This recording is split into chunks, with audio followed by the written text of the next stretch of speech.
superior. Queremos seguir ahondando en el tema. Vamos a tomar contacto desde Valparaíso ahora con un diputado de la nueva mayoría, el demócrata cristiano, integrante de la Comisión de Educación, Mario Venegas. Diputado, gracias por este contacto, muy amable. Hola, ¿cómo estás, Sebastián? Gusto de saludarte. Igualmente. Diputado, a ver, hoy día se vive una jornada clave. La oposición se guarda una cartita bajo la manga, la posibilidad de ir nuevamente al Tribunal Constitucional para impugnar esta vez esta ley corta. ¿Qué posibilidades hay de un acuerdo político, diputado, para evitar aquella instancia?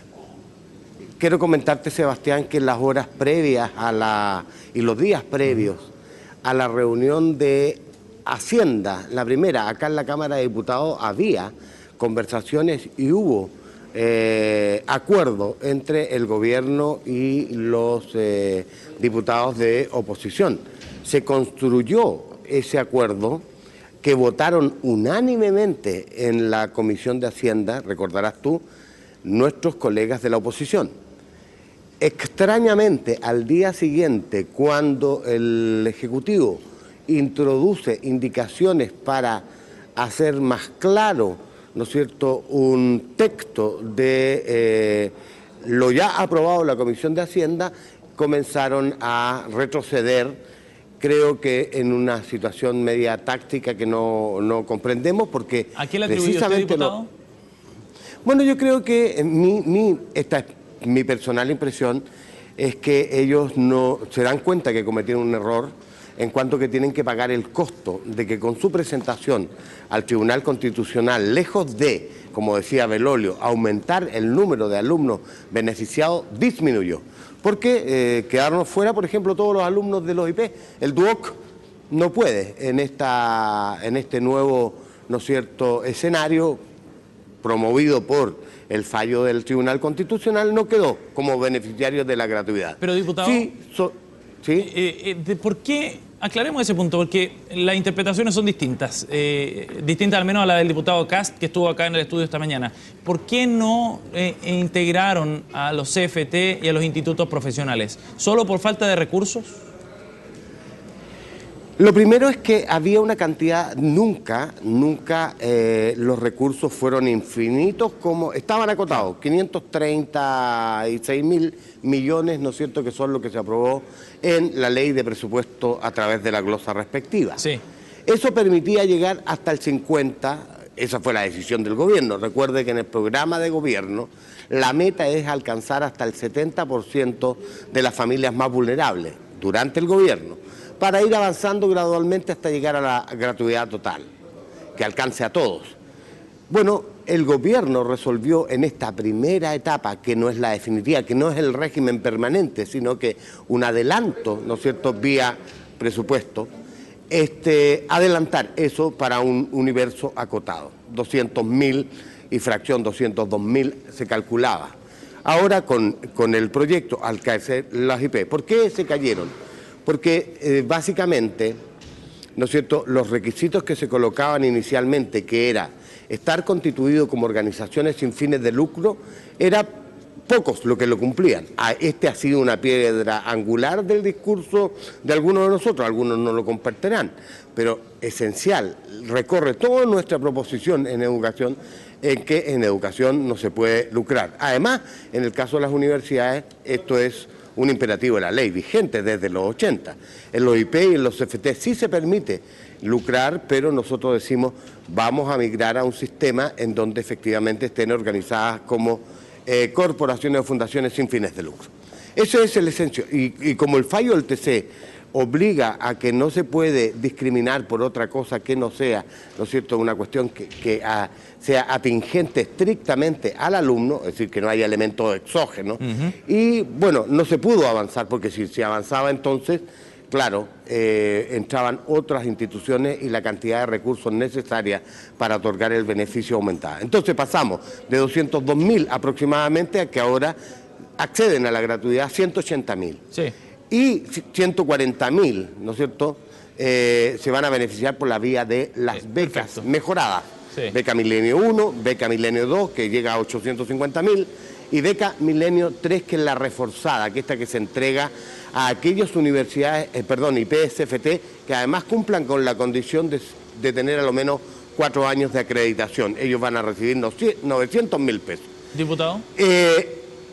Perdona, Sebastián, solo Sí. para señalar que la beca no cumple la condición de ser gratuidad.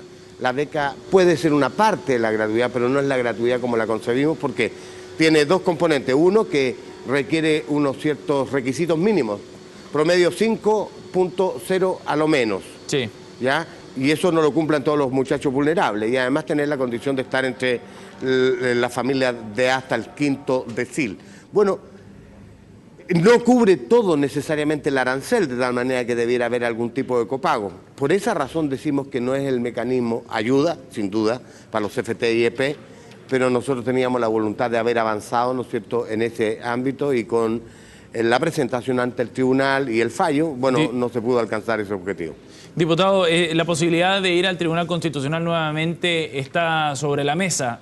Si es que eso ocurre, ¿se acaba la gratuidad en la educación superior 2016, pensando sobre todo en los plazos que hay para que el tribunal analice el tema, emita un fallo y las postulaciones son este fin de semana? Bueno, yo creo que una actitud de esa naturaleza sería de una contumacia ya incomprensible, porque nuestros colegas de la oposición debieran considerar el tremendo efecto negativo no deseado que tendría esto sobre, porque tú considerás, Sebastián, que es deseable que 180.000 familias de las más vulnerables, más un número importante de estudiantes de los CFT-IP tengan, en el caso de los primeros, universidad de gratuidad, y en el caso de los segundos una beca mejorada significativamente. Sí. Fíjate que la 41% aumenta la beca Nuevo Milenio, la 2, de manera que creo yo que es nadie podría estar en desacuerdo que este es un avance importante. Pero, no diputado, es el régimen permanente. Pero, diputado, ahí cuando usted dice que esto sería una contumacia, me gustaría saber quién es el porfiado. El gobierno, cuando envía una ley corta de educación, de gratuidad en la educación superior, con ciertos visos de discriminación, desoyendo el fallo del Tribunal Constitucional, ¿esa es la posición de la derecha? ¿O es la oposición, dice usted, que está tratando de abortar esta política pública del gobierno? Bueno, yo tengo una opinión. Yo creo que aquí estamos más allá de los méritos específicos del proyecto. Nos dijeron que hacerlo vía glosa presupuestaria inconstitucional. El tribunal dijo que no. En sus gobiernos anteriores usaron este mecanismo muchas veces. Yo creo que lo que hay aquí es una actitud claramente destinada a dos cosas. Uno, defender un régimen, un sistema que a ellos algunos les acomoda, es decir, el sistema de educación entendida como un bien de consumo y que se maneje con las reglas del mercado. Dos, defender una industria, porque ha sido una verdadera industria que tiene suculentas utilidades para muchos. De manera que hay que decir, hay que terminar con el eufemismo. Aquí hay mucha gente que no ha querido nunca, que no cree, ¿no es cierto?, en la idea de que pueda hacer. Ayer, usted ve distintos personeros, incluso rectores, que dicen, no, pero discutamos, ¿es necesario que haya gratuidad en este país? ¿Por qué tiene que ser gratis la universidad? Bueno, ahí tenemos las diferencias de fondo y en consecuencia ellos tendrán que medir las consecuencias de un hecho como este, como sería volver, ¿no es cierto?, a ir a una presentación al Tribunal Constitucional. Tendría costo, ya está teniendo costo. Yo creo que su gran tema es que se dan cuenta que están pagando un costo político, porque esos muchachos que se quedaron sin el beneficio de la gratuidad saben quiénes son los responsables. Diputado Mario Venegas, muy amable, muchas gracias por el contacto desde Valparaíso. No, muchas gracias a ustedes.